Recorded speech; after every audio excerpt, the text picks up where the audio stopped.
मिलने वाले हैं गोपाल वर्मा से, जो हैं फाउंडर एडबुलेट के।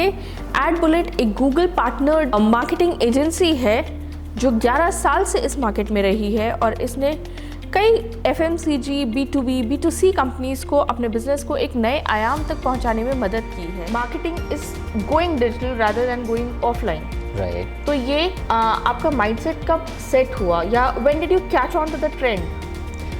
मैं ICICI में काम करता था, ICICI प्रूडेंशियल में जॉब करता था। सो आई वाज इनटू सेल्स। सो मेरा हमेशा से ही सेल्स में मेजर बैकग्राउंड रहा है। लोगों ने टाटा के लिए सबसे पहले स्टार्ट किया। उनका जितना एक पूरा रीजन, एक सिटी जितना बिजनेस करता था, उतना बिजनेस करके हमने उनको 1 महीने में देना शुरू किया डिजिटल से। क्या डिजिटल मार्केटिंग हर किसी के लिए है? हाँ जी, बिल्कुल। The answer is very simple, yes, but हर एक के यूजेस अलग अलग। और डिजिटल मार्केटिंग की कैपेबिलिटीज कितनी है? हर एक बिजनेस के लिए ना अलग तरह से डिफाइंड है। अब इंस्टाग्राम पे आप रील फ्री में देखते हो, correct, but how would Instagram will make money?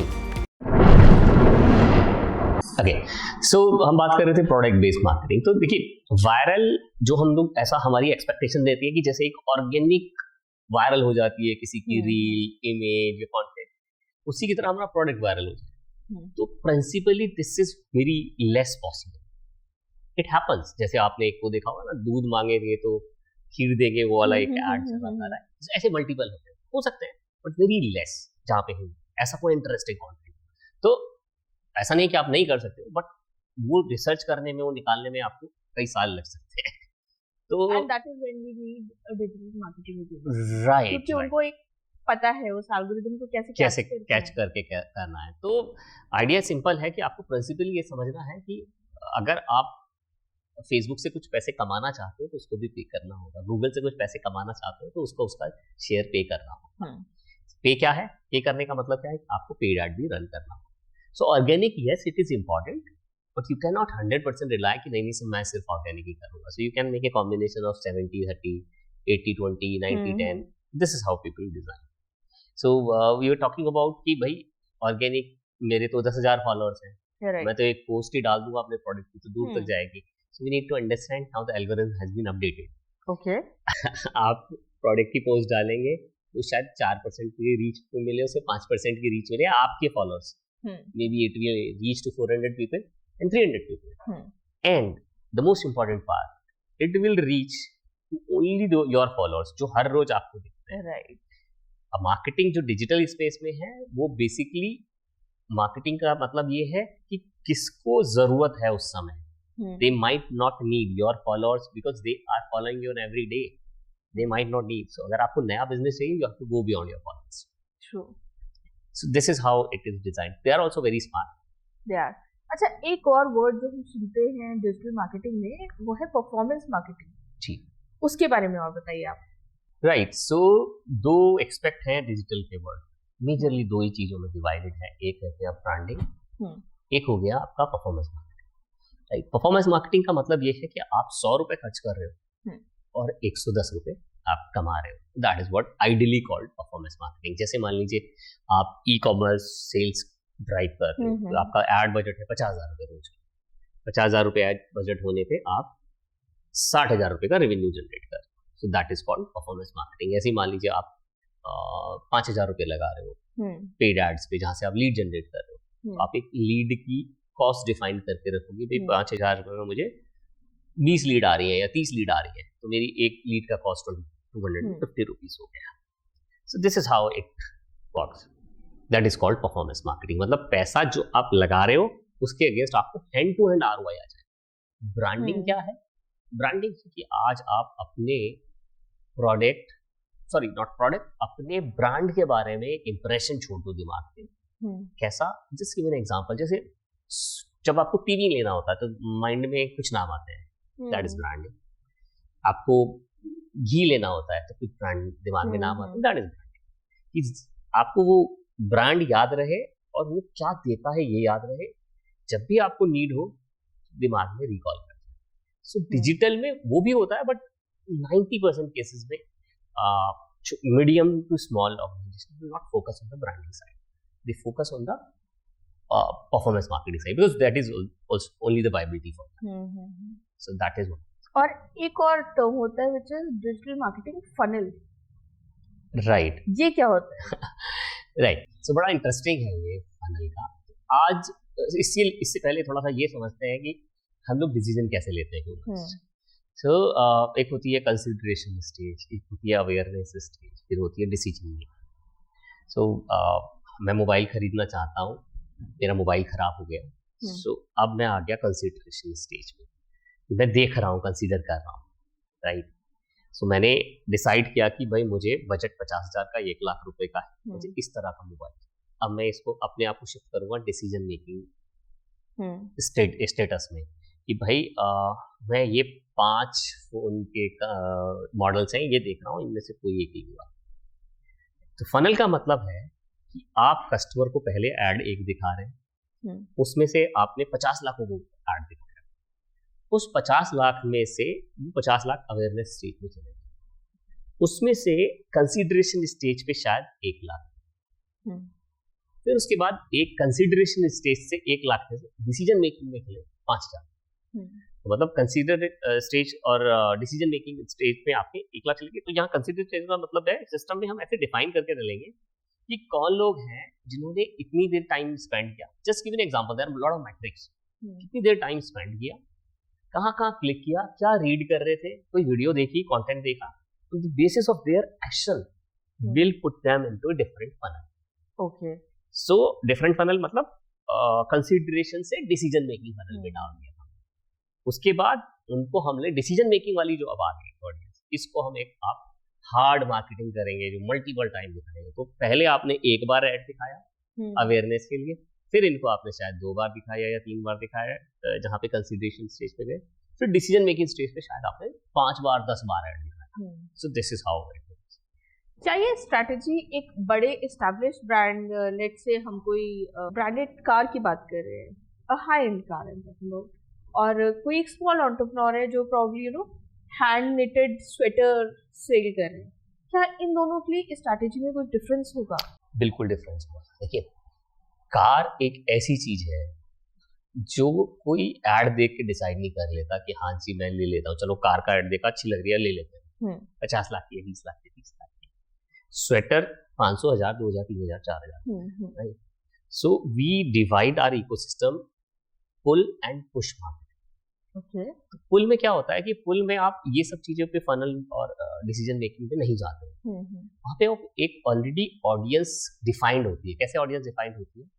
तो हमारे यहाँ अब जो हम लोग फोकस करते हैं, which we working on, that is we call that signal based marketing. जो आपका कार वाला ऑडियंस कस्टमर है, हम क्या करेंगे, हम ऑडियंस के सिग्नल रीड करते हैं। सिग्नल का मतलब है कि मान लीजिए आपको गाड़ी खरीदी, तो आप क्या करोगे, गूगल पे जाओगे, सर्च करोगे कार प्राइस, या XYZ क्रेटा का प्राइस या होंडा सिटी का price, this is one second.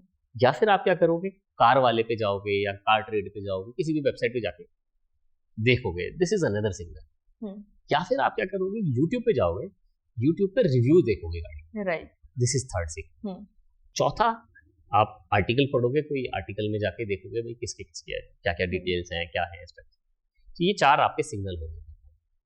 सो जब भी आप कोई एक्टिविटी करते हो, वो एक डेटाबेस में सेव होता है। ओके, उस डेटाबेस में आपका जैसे आधार कार्ड होता है, वैसे ही आपका एक क्रोम आईडी होता है, ओके, यूजर आईडी हो गया।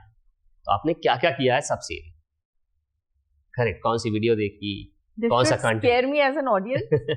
आपको भले ये डिजिटल मार्केटिंग के नजरिए से बहुत इंटरेस्टिंग लग रहा है, बट एज एन ऑडियंस नहीं, बट इसमें आपका प्राइवेसी का पूरा ध्यान रखा जाता है। जितने भी डिजिटल प्लेयर्स हैं बड़े, वो सब प्राइवेसी का ध्यान रखते हैं, राइट। तो इसका मतलब ये है कि अलग अलग बकेट बनी हुई है, ठीक है।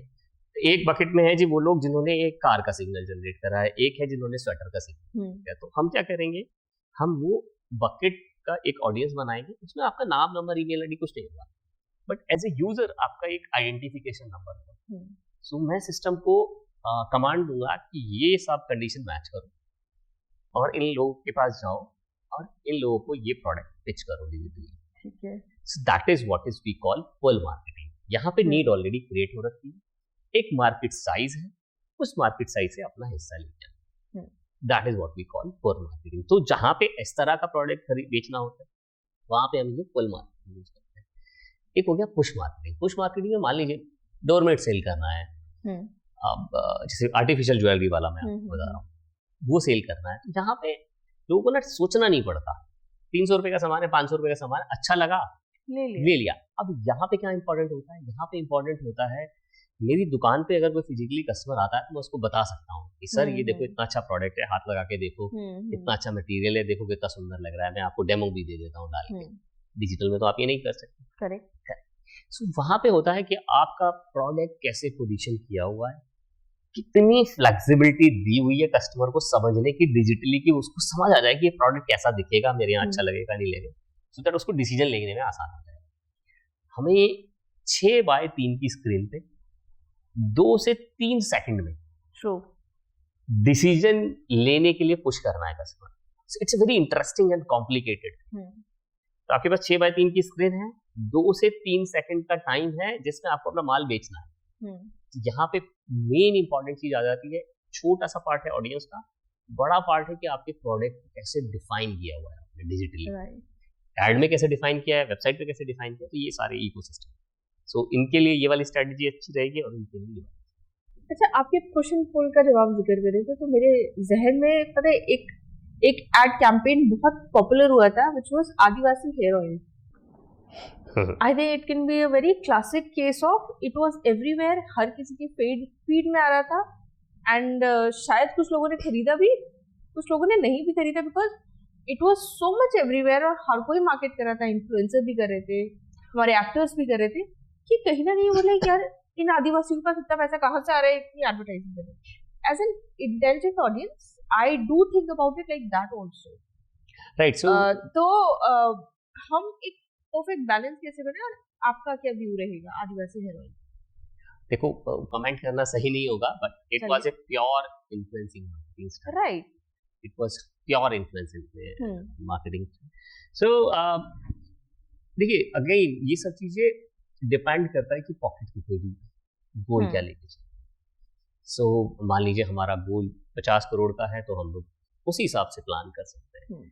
सो बिल्कुल एक क्लासिक केस है और ऐसे बहुत सारे केस हैं, this is one of the case, ऐसी बहुत सारी मार्केटिंग, बट अगेन वहां पे फिर वो क्लाइंट की एपेटाइट, क्लाइंट की अंडरस्टैंडिंग, ये सब चीजें मैटर कर जाती हैं।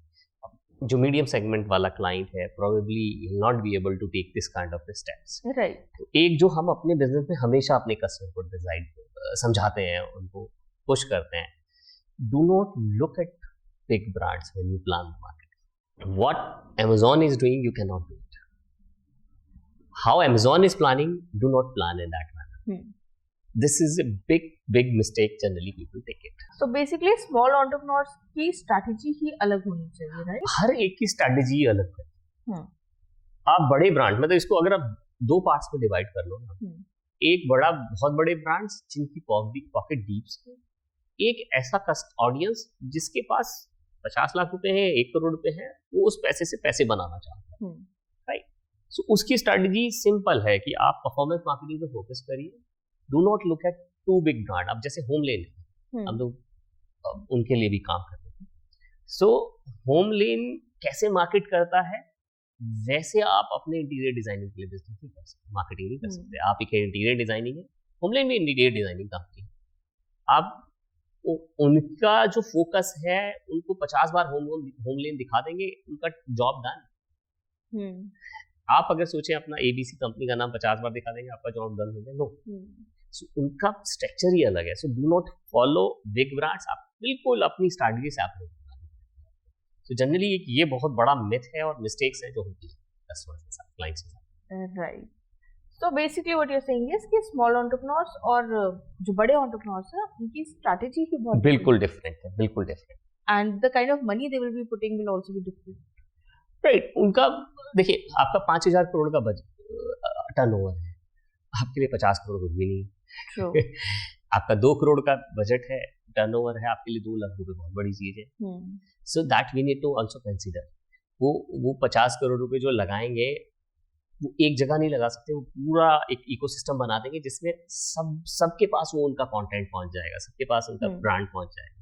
तो वही वाली बात है, जब उनको प्रोडक्ट खरीदना होगा कस्टमर को, तो वो कंसिडरेशन स्टेज में माइंड में रहेगा कि हाँ जी ये कंपनी ये बनाती है। And I have seen that this guy was saying कि ये बढ़िया, एक इन्फ्लुएंसर लेंगे या फिर कोई अच्छा सेलिब्रिटी लेंगे, उस सेलिब्रिटी से अनाउंस कराएंगे, और तो उसका इम्पैक्ट अलग आएगा, वो एक अलग चीज़। तो मतलब मेरा कहने का मतलब ये जनरली हम लोग ये देखते हैं, जो हमें चैलेंज आता है वो एक सबसे बड़ा चैलेंज ये आता है, बड़े ऑर्गेनाइजेशन जब मार्केट करती है वो ब्रांड मार्केट करती है, छोटी ऑर्गेनाइजेशन को फोकस करना होता है सॉल्यूशन। ओके, आपको सॉल्यूशन मार्केट करने होते हैं, आपको ब्रांड सेकंड होता है। कस्टमर एबीसी कंपनी नहीं जानता, ना ही वो एबीसी खरीदेगा। वो जानता है कि उसको 100 रुपए देने से उसकी ये वाली प्रॉब्लम रिजॉल्व है। हर एक प्रोडक्ट एक सॉल्यूशन ही है। ट्रू, हमें सॉल्यूशन सेल। एंड इस सेल में like you said, you know, जिसके पास जितना बजट वो रहेगा। हाँ, जितना budget, right. There is a term called as ROI, return on investment. We call that ROI, return on ad spend. Oh right, ROI, that's ROI, interesting. ROI. So मान लीजिए किसी ने कोई small entrepreneur है, उन्होंने 50,000 rupees invest करे, what kind of expectations do they have कि उनको एक कैंपेन से कितना ROA होना चाहिए? Okay, ROAS जो रोज हम लोग लेके चलते हैं आइडियली इस इंडस्ट्री में 6 to 7 का ROAS अच्छा माना जाता है। ये मैं एक लेमन, मतलब इसका मतलब ये नहीं सभी को ROAS 6-7 आएगा, हो सकता है किसी को ज्यादा भी आए, डिपेंडिंग अपॉन कि क्या product. So 6 to 7 is the good consider ROAS in technical term जो सारे इंडस्ट्री फॉलो करते हैं। अच्छा, आजकल फेसबुक में भी, यूट्यूब पर भी वी आल्सो सी दैट कि आपके पास एक बूस्ट का बटन होता है, आपके पास YouTube पर भी ऑटोमेटेड एड्स का पॉसिबिलिटी होता है। तो how is that different from what you are doing? और क्या एक स्मॉल एंटरप्रेन्योर को उस ऑटोमेशन का फायदा उठाना चाहिए या उनको उससे दूर रहना चाहिए? देखिए, मैं ये तो नहीं कह सकता दूर रहना चाहिए, बट मैं इतना जरूर उन्हें समझाऊंगा, देखिए कोई भी चीज जो अनप्लान्ड है वो आपको बहुत अच्छा रिजल्ट देगी नहीं। ओके, सो इमेजिन करिए आप एक शॉप, आपका बिजनेस है छोटा सा, उसमें एक अकाउंटेंट भी है, एक सेल्स वाला भी है, और ऐसे ही एक XYZ टेक्निकल स्किल वाला। तो जब आप बिजनेस स्टार्ट करते हो तो आप सेल्स वाला भी रख लेते हो, पियोन भी रख लेते हो, अकाउंटेंट भी रख लेते हो। तो डिजिटल मार्केटिंग आप सोचते खुद ही करेंगे, करेक्ट? सो आप, because it looks to be very interesting. Also मजबूरी भी होती है, you might not have so much money to hire an agent. So true, that is also a reason. But you need to understand, आप 50,000 या 10,000 रुपये अगर महीने का खर्च कर भी रहे हो, so I would say कि आप उसको बचाओ। अगर आपके पास पैसे नहीं है, so उस 10,000 को बचाओ। The moment you feel that you have this much of money, कि इतना पैसा है आपके पास, उसके बाद आपको मार्केट में जाना चाहिए। Okay. राइट? तो ये एक जनरली बूस्ट करना ठीक है, मतलब आपको अपने अंदर थोड़ा सा सेटिस्फेक्शन मिल जाएगा, हाँ आपने एड कर लिया, but probably that is not meant to bring the ROI things. सिर्फ ये है कि हाँ आप बहुत सारे लोगों को रीच पहुंचा सकते हो, दिखा सकते हो, that's it, not more than that. So basically digital marketing में हम AI से बहुत ज्यादा फायदा नहीं उठा सकते। नहीं उठा सकते हैं, बट अगेन AI, हमें AI समझना पड़ेगा कि AI is again can perform under a supervision. It cannot work standalone. ChatGPT can only perform when somebody is giving a prompt to it. ChatGPT. Correct. It cannot write a self prompt. So AI कैसे use करना है, और marketing में मैंने जैसे अभी आपको बताया 6x3 की स्क्रीन है, 3 से 2 से 3 सेकंड का टाइम है। इस 2 से 3 सेकंड में 6x3 की स्क्रीन पे आपको इम्पैक्ट बनाना है, कैसे बनाएंगे? उसके लिए ये बहुत ज्यादा कुछ आपको हेल्प भी कर सकता है। उसके लिए आपको ये पता होना चाहिए कि मुझे ये कौन से 3 वर्ड्स दिखाने हैं, उसके लिए रिसर्च लगेगी, उसके लिए दिमाग लगेगा, उसके लिए एक्सपर्टीज लगेगी, उसके लिए स्किल लगेगा। तो वो आपको कहीं ना कहीं किसी ना किसी से हायर करना पड़ेगा। आप एंटरप्रेन्योर हो, बिजनेस कर रहे हो, जैसे आपने 3 लोग हायर करे हैं, आप एक और बंदा हायर करना पड़ेगा आपको, अगर आपको अच्छा रिजल्ट चाहिए। ओके, तो ये इन हाउस हायर करके बेटर फायदा है या एक डिजिटल मार्केटिंग एजेंसी से कोलैबोरेट करके बेटर फायदा है? देखिए, अगर आपको 3-4 साल पुराना बंदा मिल जाए और जिसने आपके उसका प्रूफ ट्रैक रिकॉर्ड होना चाहिए कि उसने 5, 7, 2, 4, 5 करोड़ रुपए का एड बजट हैंडल किया है, रन किया है। How the algorithm will behave, that is what is the way. वो तभी आ सकता है जब आपने एड बजट स्पेंड किया हो। आपने एड बजट स्पेंड नहीं किया, सो आप समुंदर है, वहां पे आप 50 लाख रुपए भी लगाओगे, वो 3 दिन में खत्म हो जाएगा। And we have seen that. True, बहुत लोगों ने बहुत सारा पैसा खराब किया है एंड दे से हमें तो कोई फायदा नहीं हुआ। Right, true, it is that is true. तो मतलब आपको देखना पड़ेगा कि आपको क्या वो प्रोपोजिशन मिल रहा है। एजेंसी में जो सबसे बड़ा बेनिफिट होता है कि आपको 4 लोग नहीं हायर करने पड़ते, क्योंकि आपका जो मार्केटिंग है वो कॉम्बिनेशन है बहुत सारी चीजों का। उसमें इमेज क्रिएशन वाला भी चाहिए, कंटेंट वाला भी चाहिए, फिर आपका पेड एड वाला भी चाहिए। पेड एड में भी मल्टीपल लोग होते हैं। पेड एड में होता है गूगल एड स्पेशलिस्ट, फिर मेटा हो गया, फिर लिंक्डइन हो गया, कोरा हो गया, तो सबका स्पेशलिस्ट बनना चाहिए। फिर आपको चाहिए एसईओ वाला बंदा। तो इतनी बड़ी टीम साइज अगर आप इन हाउस हायर करोगे तो प्रोबेबली राइट। और अगर इतना सब कुछ किसी को आता होगा तो वो 50,000 में नौकरी नहीं करेगा आपकी। उनकी अपनी डिजिटल एजेंसी होगी, तो अपनी एजेंसी होगी या उसकी expectation 5 lakh. I want some very quick answers to this question. जी, फेसबुक या Google ads? Again depending on the product, but still I prefer Google ads. Okay. Organic content या paid campaign? Paid plus topping of organic. Worst campaign experience? My first display campaign with the guidance of Google guys. Most overhyped marketing guru? वो थोड़ा unprofessional हो जाएगा, but okay, I can just let's rephrase it to most overhyped marketing tip.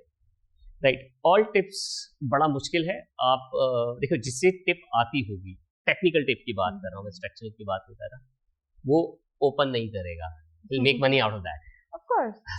So, आप जब videos देखते हैं, ऐसा लगता है वीडियो देखने के बाद अभी आप कैंपेन स्टार्ट करेंगे and going to make money 10 times.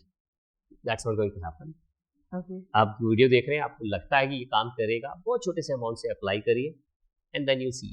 But I would say only one thing, do not trust it because that content is creating get viral. Right. They want to make money out of that impressions. Maximum. Okay. एक चीज जो आप marketing campaigns को run करने के लिए daily करते हैं? Optimization and review. Okay. Maybe 2 times in a day. Okay. WhatsApp marketing और any other digital platform? But WhatsApp is, we call that remarketing. Okay. It is a part of nurturing. When the marketing is done, then WhatsApp has to hit fine. When client is saying कि add creative भी हम दे देते हैं, run भी हम कर लेते हैं, तो how do you deal with such a client?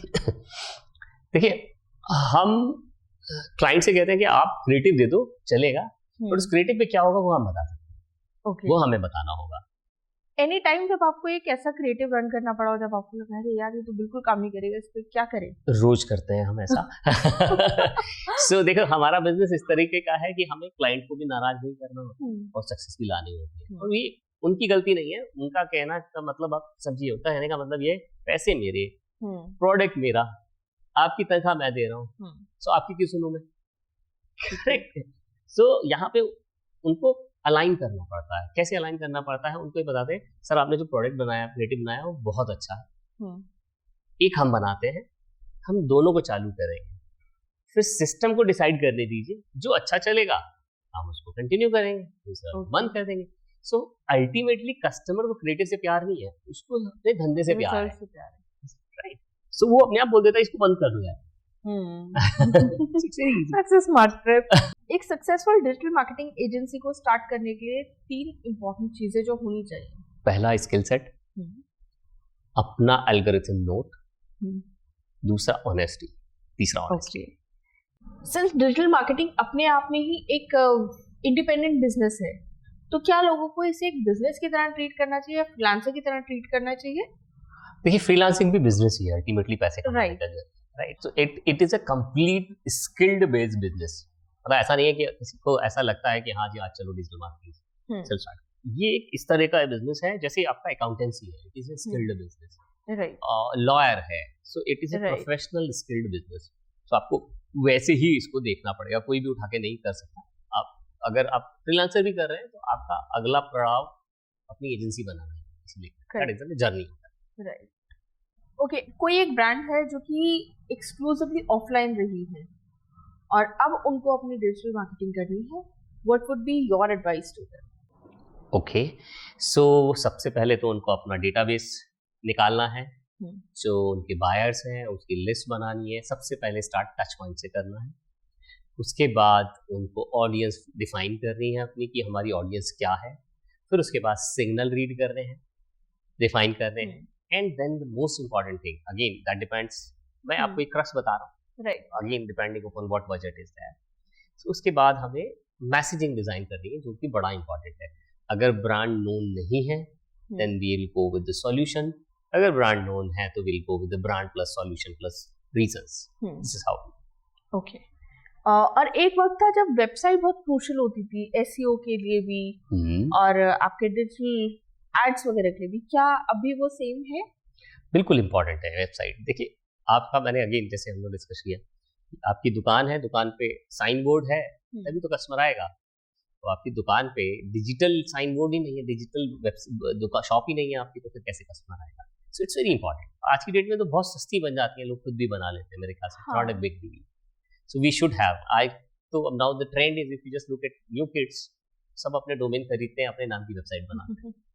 Correct. सो अपना पोर्टफोलियो बनाते हैं, सो that is important. Okay. 3 myths you would like to debunk about digital marketing. Right, पहली चीज, डिजिटल मार्केटिंग स्टार्ट किया सेल डबल हो जाएगी, ऐसा नहीं होने वाला। दूसरी चीज, डिजिटल मार्केटिंग बेकार है, काम नहीं करती, दैट इज ऑल्सो रॉन्ग। तीसरी चीज, डिजिटल मार्केटिंग तो बस ऐड बनाना है, ऐड बना दो और फेसबुक, इंस्टाग्राम और गूगल अपने आप कर देंगे, सो दैट इज नॉट गुड। अगर ऐसा होगा तो आप समझिए, आप ब्रांडिंग एजेंसीज होती हैं जो ऑफलाइन ब्रांडिंग की बात कर रहा हूँ, क्रिएटिव एजेंसीज होती हैं, why do they exist? Okay, तो आजकल जमाना वो है कि लोग सिर्फ ब्रांड्स को नहीं, ब्रांड के पीछे के फाउंडर्स को भी जानना चाहते हैं। तो क्या पर्सनल ब्रांडिंग हम डिजिटल मार्केटिंग के थ्रू कर सकते हैं? बिल्कुल कर सकते हैं और करना चाहिए और करते भी है। बहुत एग्रेसिवली आजकल लोग इस चीज में इन्वॉल्व हो रहे हैं। CEOs, I have lot of CEOs, और मुझे डॉक्टर्स में काफी ये मिला है देखने को, हम लोग उनकी पर्सनल ब्रांडिंग पे काम करते हैं, राइट। सो ये बड़ा इंपॉर्टेंट है। ये ऐसे ही इंपॉर्टेंट है कि आपके कितने, अब जैसे पर्सनल ब्रांडिंग की बात करें तो 2 चैनल सबसे ज्यादा हम लोग यूज करते हैं। एक अपना यूज होता है लिंक्डइन, दूसरा यूज होता है इंस्टाग्राम। इसका मतलब ये है कि आपकी जो ऑडियंस है वो आपके बारे में जानना चाहती है, वो आपके बारे में समझना चाहती है, क्या करते हैं, आपसे सीखना चाहती है, right. So what you can give to the audiences, so ये आइडिया लेके चला जाता है जिसके थ्रू हम लोग पर्सनल ब्रांडिंग करते हैं, and this is very important. ज्यादातर सीईओज आप देखोगे, ज्यादातर डॉक्टर्स, जो अच्छे बड़े डॉक्टर्स हैं, now they are jumping into the personal branding. So I have some big doctors in India जिनकी पर्सनल ब्रांडिंग हम लोग कर रहे हैं। Very interesting.